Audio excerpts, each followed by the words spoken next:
দেখা যায় পেটের মধ্যে ধাও ধাও করে জ্বলতেছে, পানির পিপাসায় মুখের ছাতা টাস টাস টাস টাস টাস করতেছে। একদিন তো পানি পান করেন না, একটা তালাও মুখে দেন না। আল্লাহ পাক ফেরেশতাদেরকে ডাক দিয়ে দেখা, ও ফেরেশতারা তোমরা নামক বান্দাকে সৃষ্টি করার জন্য নিষেধ করেছিলেন।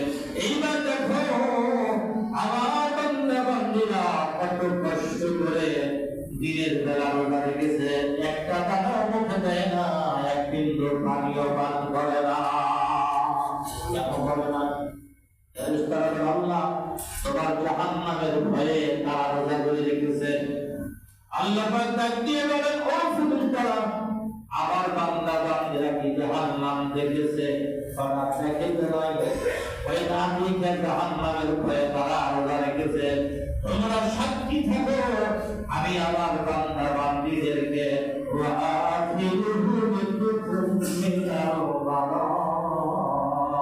আমি তাদেরকে জাহান্নাম থেকে মুক্ত করে দিলাম। সুবহানাল্লাহ, জাহান্নাম থেকে বাঁচায় দিলাম। আলহামদুলিল্লাহ। এরপরে ভাইয়ারা, রমজান মাসে আপনারা সিঁড়িতে সারাদিন রোজা রাখলেন, রাখার পরে রাত্রিতে আবার শবের নামাজের পরে একটা লম্বা নামাজ আছে। লম্বা নামাজ আছে কিনা বলেন তো? কিসের নামাজ? তারাবির নামাজ। কিসের নামাজ? তারাবির নামাজ।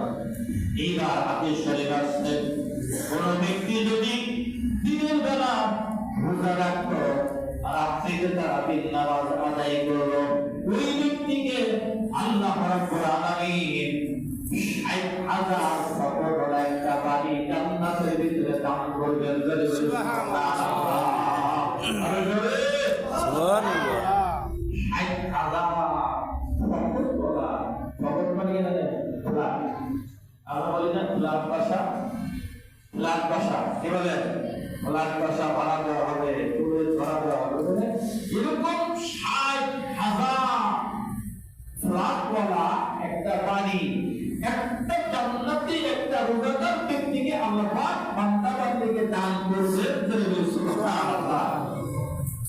যেহেতু রমজান মাস হলো রহমতের মাস, রমজান মাস হলো মাগফিরাতের মাস, রমজান মাস হলো জাহান্নাম থেকে মুক্তি পাওয়ার মাস। সুবহানাল্লাহ।